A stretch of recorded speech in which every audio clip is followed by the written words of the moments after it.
And this past Wednesday marked 56 years since the day Pio Gama Pinto was assassinated outside his Westlands home. The journalist, trade unionist and freedom fighter is remembered for his impassioned political views, which inevitably cost him his life.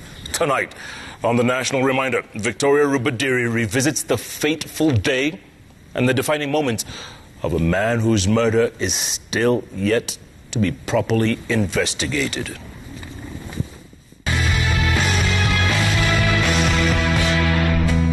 On February 24, 1965, 38-year-old Pio Gama Pinto was shot dead in his car while driving out of his Westlands home.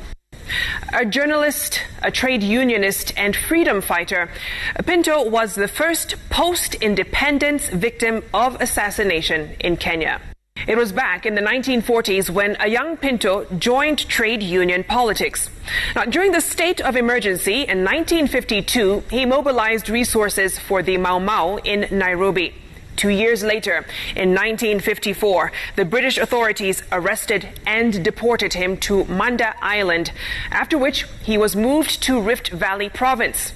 He was freed in 1959 and he promptly flung himself back into politics.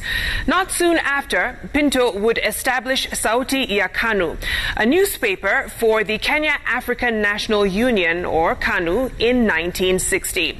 The newspaper later became Pan-African Press. Pinto continued his political activities, acting as a crucial campaigner for KANU in the 1961 elections, which the party won. And to reward his prominent role in the fight for independence, Pinto was elected a member of the Central Legislative Assembly in 1963. His brainchild, the Lumumba Institute, was established in 1964 to train KANU officials on political ideology and administration. It was later perceived by the Western-leaning politicians as a training ground for communism in Kenya. Now, despite numerous threats to his life, Pinto refused to flee the country. And in 1965, he was assassinated at the gate of his home in Westlands.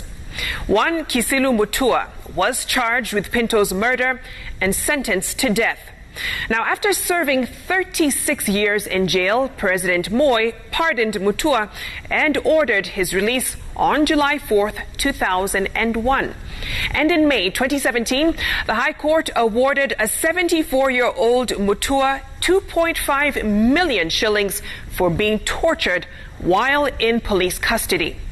Mutua has maintained his innocence to this day. A few years earlier, though, in May 2013, the Truth, Justice and Reconciliation Commission urged the Kenyatta and Moi governments to take responsibility for the political assassinations of the late Pio Gama Pinto, Tom Mboya, J.M. Kariuki and Robert Oko. In the report that was handed to President Uhuru Kenyatta on May 21st, 2013, the TJRC report detailed striking similarities in the murders of the late Pinto, Mboya, Kariuki and Oko. It stated that Pinto's murder was intended to forestall a policy paper on African socialism that he had been tasked to draft by the late Jaramogi Oginga Odinga, the then vice president, to counter the official government position on the matter.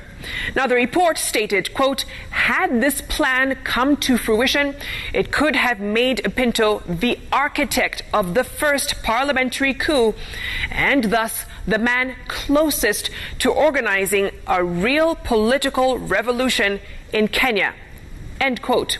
Now, the TJRC report has been gathering dust in the House for years after the National Assembly amended the Truth, Justice and Reconciliation Act recommendation back in 2013 that called for the immediate implementation of the report. It inserted a contentious clause that government agencies would only implement any recommendation once the report was considered by the Assembly.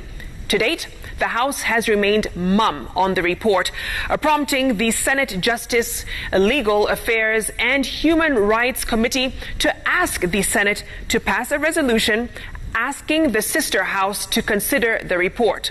This was back in September of last year. Now, if approved by Parliament, the report would require the president to publicly apologize to the families of those assassinated and to the nation, and admit the failures of previous governments to investigate the killings. That's your national reminder of the week, lest you forget.